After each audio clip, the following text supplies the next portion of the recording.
I need to get a real haircut.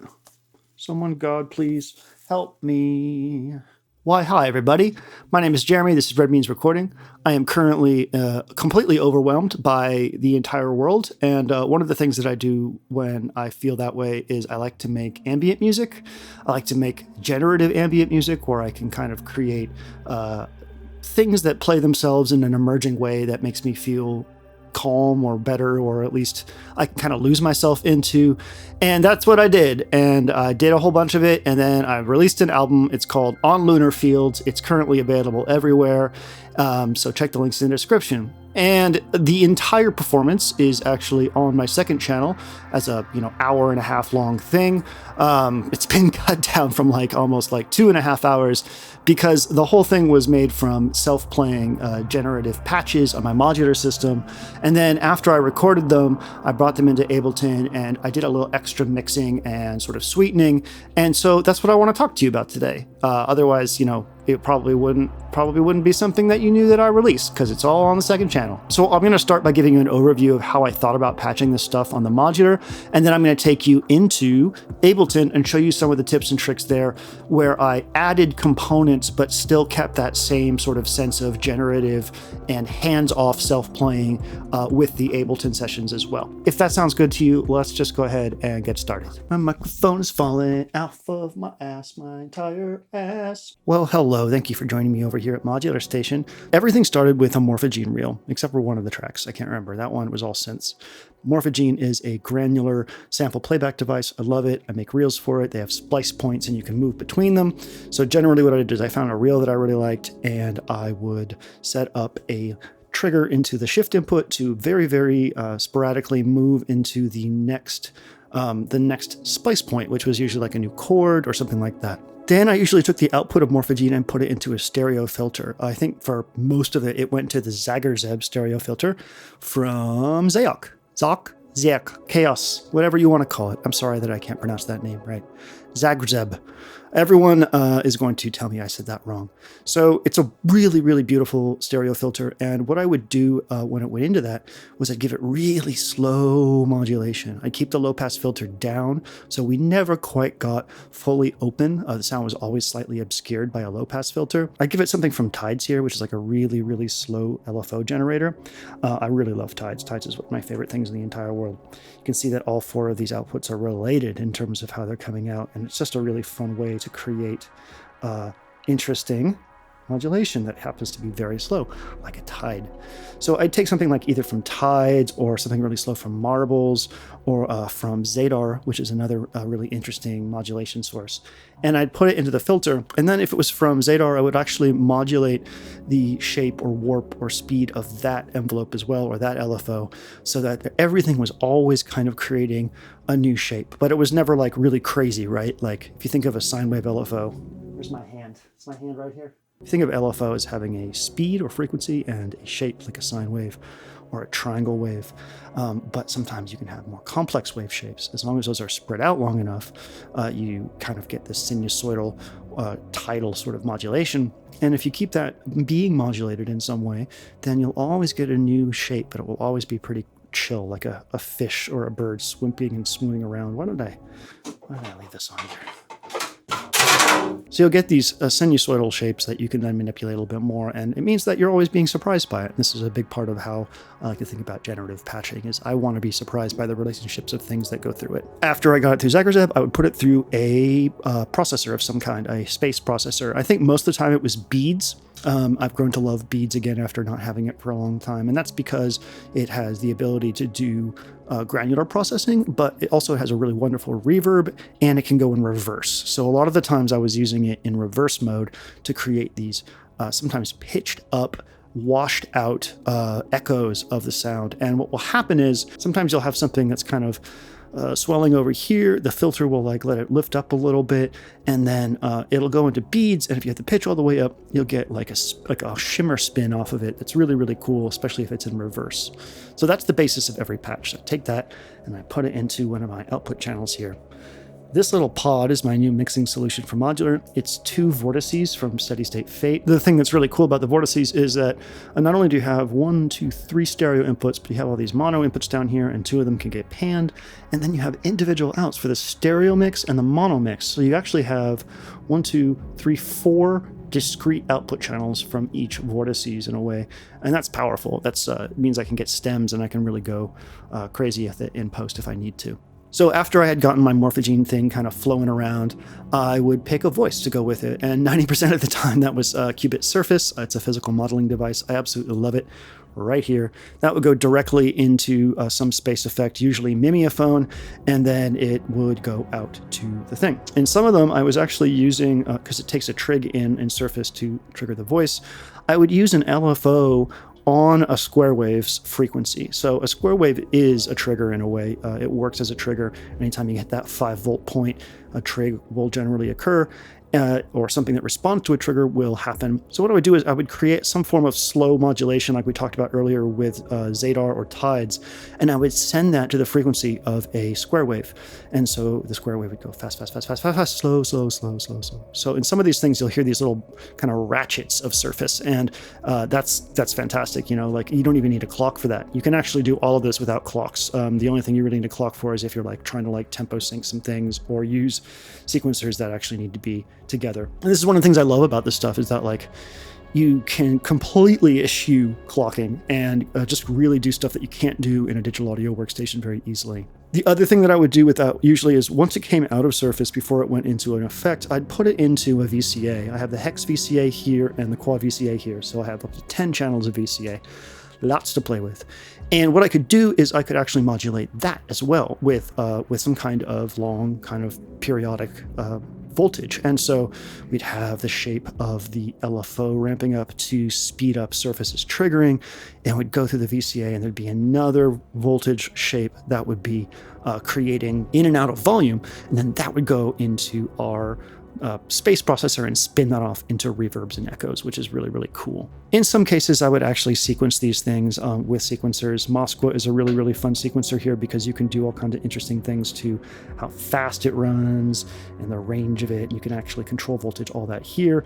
Chaos is amazing for random pitched events, and I also use it a lot for modulation because if you put it in unquantized mode, you can send out smooth, unquantized voltage values as modulation to things, and that's really, really cool. Everything that came out of one of these modules here usually went into a VCA to shape its volume in a periodic time so that everything kind of like came in and out like this, like fishes swimming together. And that's the shape that I wanted from all of this. And the space effects filled that all in. There'd usually be another voice at play for like bass or something like that. I have a lot of choices here. You'll hear the Loquelic Iteratus Percedo as bass a few times. You'll also hear it as a lead. It can go really, really deep, but it can also come up and growl just a little bit. And that's really, really nice to have that kind of like emerging timbre shape. Same thing with our friend, my perennial favorite, the 4MS Ensemble Oscillator, which can go from having a basically sine wave shape to spreading out into chords, and also adding twist and warp adds like a real nice growl to it. So there's a lot of interesting timbres you can have emerge from the patch using modulation, and I really, really like that. In fact, I don't even think I have enough modulation in here, and this case is, you know, a ton of modulation.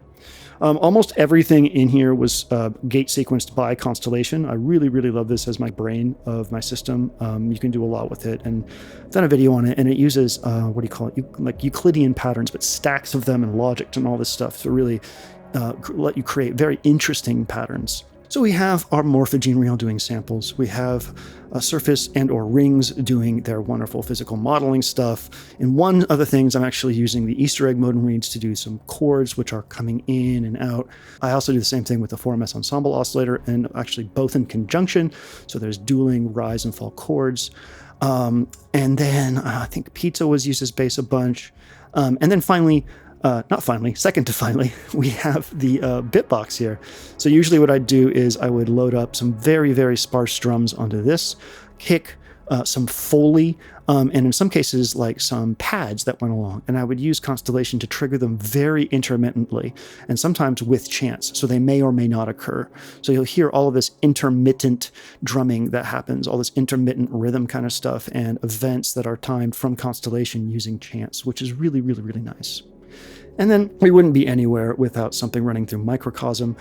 Here is the Hydrosynth. I use this because I actually relied on a bunch of the self-playing patches I had already created, meaning stuff that just kind of like has its own version of what we did in modular here, because the Hydrosynth can do that. I have videos on that. I'll put them in the link in the video description. And then that running through the Microcosm, which, I mean, if you've been on my channel at all, you know that this thing is magic, especially in Mosaic 4 mode. It's like cheating with Ambient. It's beautiful. So that's another texture on there, and I can control how this thing exists in the mix. It's getting actual MIDI from, let's see what, it's getting MIDI from MIDI out of Pam's up there going through a through box. So all this stuff is actually MIDI synced, which is also very cool, including the Microcosm. So we have shapes from VCAs, we have shapes from LFOs, we have shapes from filters, we have shapes from our timbre controls on our things, we have shapes on our like decay and release, and we even have shapes on the triggers for some of our voices to create ratcheting, rise and fall sort of strumming sounds. And all this comes together in something that I can hit play on and pretty much walk away from and listen to for an hour or two. I actually broadcast one of these for like 2 hours on my Blast Radio, and it sounded great. It was just like a perfect ambience, a very like emotional, evocative, but chill thing to just kind of like fall into. And that's what ambient music is to me. It's something where you create an environment where there's no clear direction. We don't want too much structure. We don't want too much direction. We want the listener to get in there and just kind of be. And that's what all of these tracks are supposed to be like. All of these pieces, they're not tracks. They don't have like any drops or anything. But yeah, so with all that said, let me jump over to Ableton, and I will show you some of the stuff that I did over in Ableton as a sort of extra sweetener for this, and some of my mixing techniques as well. Okay, let's go do it. Sit up straight, Jeremy. You don't want people to think that you have a hunch. So welcome to everybody's favorite Dallas production station, Ableton. As you can see, I have these things right here, these channels. These are where the mix stems from the modular came in. So I have 4, not counting. Actually, I think I have like 8 or 10 available total stereo inputs from that station over there, including the Microcosm. So we have our first one here. This sounds like Morphogene and some of the other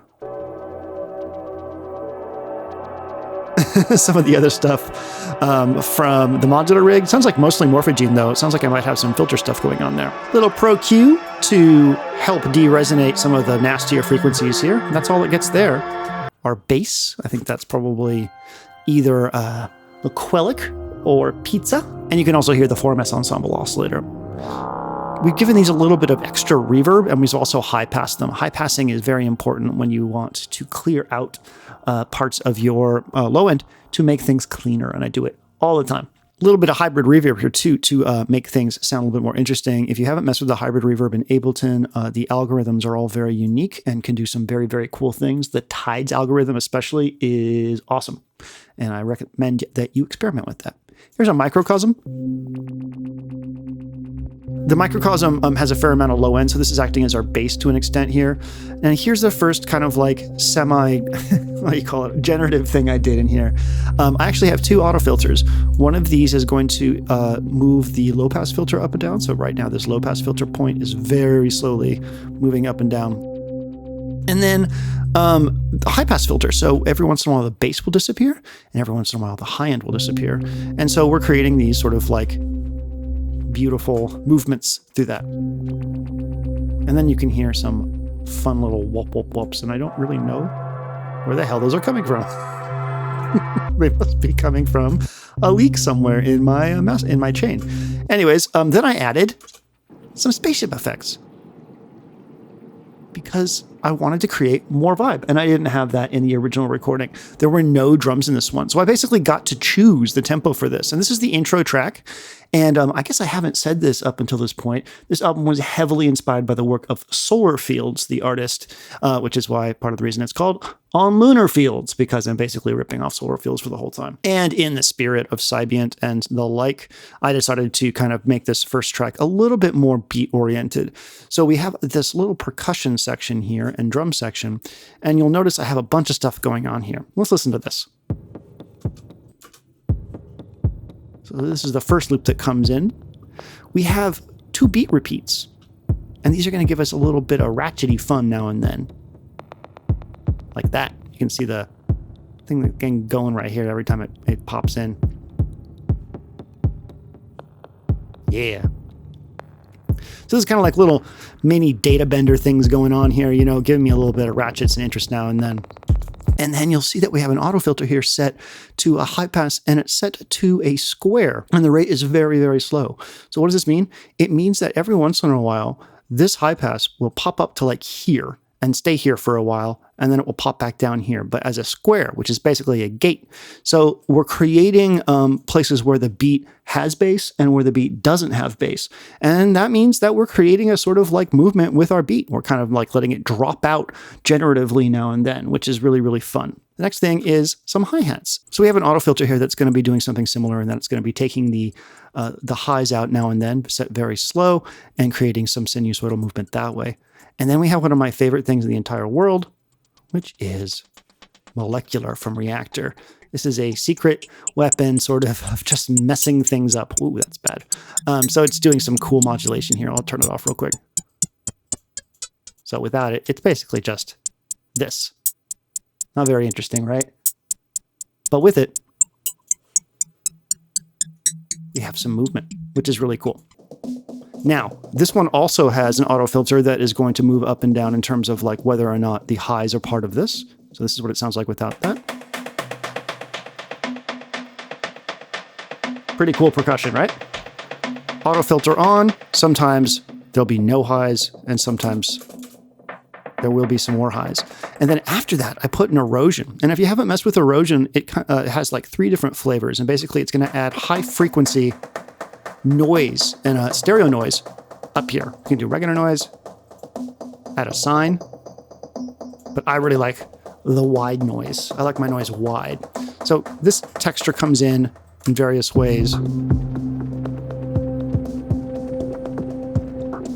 All this stuff working together to create this slippy kind of feel. We have this little loop that comes in, and it's getting the same treatment. Ooh, there's that beat repeat going. Isn't that fun? This is actually a loop from the PO32.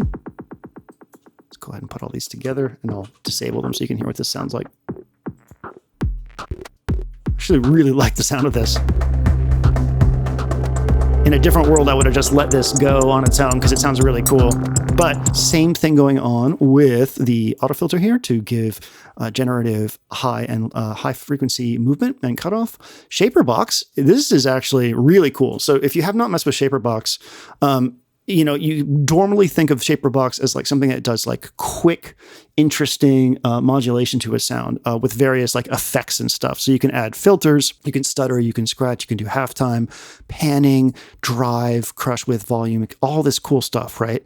But what I have found is really neat for it in the case of this kind of stuff is you can set it to be, as you can see, this is 16 bars. So what's going to happen is this whole thing is going to travel along. It's going to travel along this, and right now we're right here. So we're going to lose the lows with this high pass filter sweep, and then they're eventually going to come back in. So this is kind of like a long programmed synced modulation source where you can actually create song sections through contrast by using things like filters and lo-fis and stuff and draw in exactly what you want to happen over time, which is really, really cool. And finally, we have this little one, which is also pretty cool. What's going on here? Oh, all the same stuff. What's the Shaper box doing?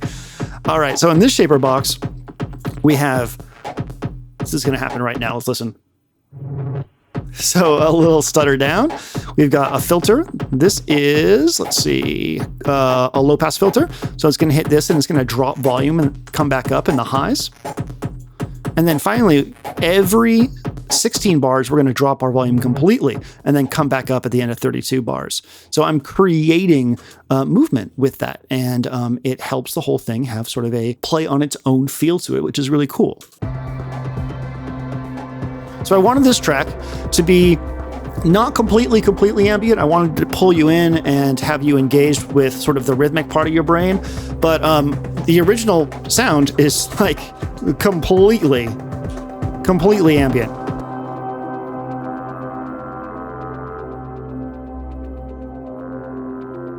But hey, it doesn't have to be. Remember, we're making space music. This is our space drums. Let's move on to another one where I did some MIDI generative stuff. Okay, so here's a track where I actually used contact instruments to sweeten what I had. Here's the original sound. I'm not going to go into everything that was in there, but here it is. This is what's coming from the drum mixer. So we have a pad, we have some Foley, and that's it. And I decided, hey, let's add some sort of like undercarriage to this, because one of the things about ambient I find to be compelling is when you get rooted, like you get grounded by it. So we need like sort of some good sub to make that happen. Got a lot of floaty stuff, but not enough on the undercarriage. So here's where contact came into play. You see all this contact stuff? I, my friends, discovered something called Sequus. This is a contact instrument, excuse me. And it has all kinds of really interesting, let me go ahead and turn this off. It uses acoustic hits, which you can see here, to create sequences. And they sound very cool and kind of cinematic and organic at the same time. And so I wanted these like organic undercurrents, these like sort of like, not foreboding, but kind of just like striking strings underneath that I could then like shape with things like auto filter and keep just sort of throbbing underneath. So here's some bass body hits that add a cool sort of like percussive thing. And you will notice like everything has that auto filter trick we did earlier, where we just kind of bring things down and up. So everything's kind of got that sinusoidal movement like we talked about earlier. This one's really cool.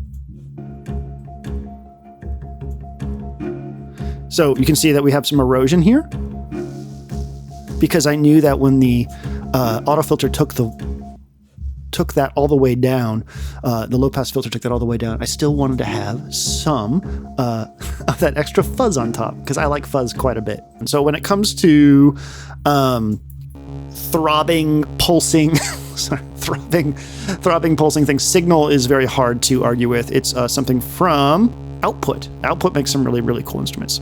So this is full of rhythmic pulses. You can go in here and listen to a couple more so you get so sequenced pulsing things, right? But I decided that I was going to add a few of these to create a sense of, again, urgency underneath. I love this one. It's so cool. Hybrid reverb is doing a lot of work here, and I think this is worth noting. Listen to this. Before. So over on the left-hand side of the hybrid reverb, we have the pre-delay right here. This is how long it takes before the reverb actually starts playing, and you can actually set it to a time value. So I can set this to like a quarter note, 5/16.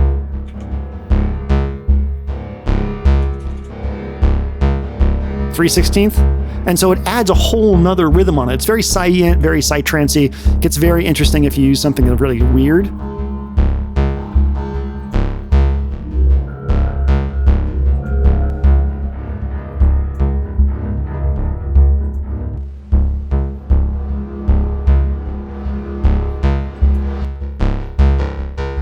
It's like a colorful delay, right? It's pretty cool. So a lot of pulsing things. Ooh, is this the one with, what's this? Is this Polyplex? No, this is, oh my God, I forgot what this is called. This is New School. Okay. New School is so freaking cool.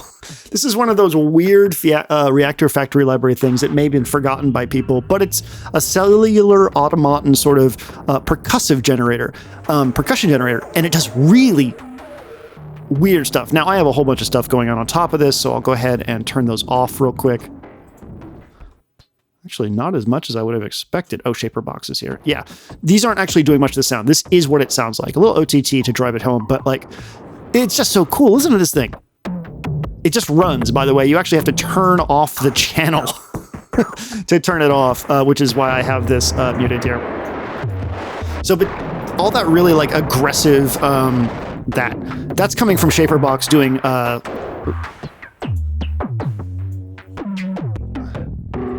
drive over time and crush, as well as filtering. But this thing is doing it all. Like, I'll change to a different preset so you can hear what this sounds like. Isn't this crazy? If you're looking for really unique synthetic percussion and you have Reactor, do not sleep on New School. It is super cool. So I bring that in and out to add like some cool glitchy stuff. And then what is Pigments doing? Oh yeah, I forgot. I made a patch in Pigments for this. This is, I was like, I want a sort of like DFAM-esque sort of like low percussion thing. And so we have a sine wave with a pitch envelope on it. And then I'm using LFOs and functions and random to change the depth of the pitch. And also you can see here that function turns the volume up for that one kick sound that is on the downbeat. So you can hear that we actually have a relationship with the beat, because the function is set every 1 bar. Isn't that cool? I think it's cool. Do we have any effects on this? Compressor and a bit crusher.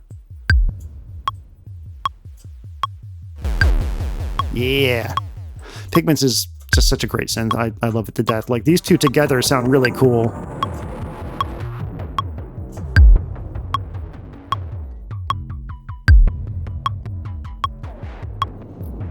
Like, there are some things that you can do very, very simply in modular that are just like super unique and cool. And then there are some things that the DAW can do where you're just like, it would be almost impossible to do this in modular, or prohibitively expensive to do it in modular. And New School and Pigments are two things that can really go crazy. I think that's all I want to show you in the DAW. But before we say goodbye, I do want to give a shout out to the artist for this record. I actually was scouring for art for this. I knew what I wanted, sort of. I had an idea. I wanted it to be space themed. I do like to add some like whimsy to my art. And I had worked with an artist named Sleep Realms for my Rumspringa album, and they just do the most amazing art. And I was really hoping for them, but we didn't get in contact in time for it. So I found the work of an artist named Lou Hinks, and I actually found them on Etsy. I'll go on Etsy every once in a while and just search for like weird Eurorack modules or something like that. And I found this piece. And then I found another piece that was even more appropriate for the Lunar Fields idea. This piece right here. And I was like, that's so cool. I love it. Look at this little cat. They are in a spacesuit and they are contemplating the universe. And it just had such a like chill and lonely vibe, but also kind of hopeful at the same time. And like, that's kind of what I wanted. It's beautiful. So I reached out to Lou and I was like, hey, Lou, can I pay for a right to use your art on this thing? And they didn't get back to me for a few days. And during that time, I paid for Midjourney, and I actually started making art on Midjourney via the Midjourney bot on Discord. And I got some really, really cool stuff, which I'm showing to you right now. And I was actually ready to use that. But Lou reached back out, and they were very gracious and agreed to the terms of letting me pay for a license for their art. And that's why we have this art. But I will say my experience with Midjourney generating art has been very interesting, and it's become one of my favorite pastimes, just kind of throwing weird ideas at it. Sometimes it creates horrors beyond our human comprehension, and sometimes it creates very, very interesting things. And I think that's really cool. But there is no substitute for somebody like Lou, who just happened to have a very, very personal and cool vision that they came up with. And they were gracious enough to let me use it. And thanks, Lou. I really appreciate that. Fire. if I just wait here. And that, my friends, is the making of On Lunar Fields, my new release, which is ambient music, which is meant to hopefully be chill and kind of give you some cool brain cartoons. And I don't know, just maybe I just made it for me. I don't know what is art. Can't spell fart without art. Did you know that? That's a true fact. Like and subscribe. I really appreciate you watching. I really appreciate you. Thanks for being here with me, and I hope that you liked this, and I hope that you have a wonderful day. Please check the video description for all links to the album On Lunar Fields, and take care of yourselves. Don't forget to drink water. Pet any crows that you see. They love to be pet. And also,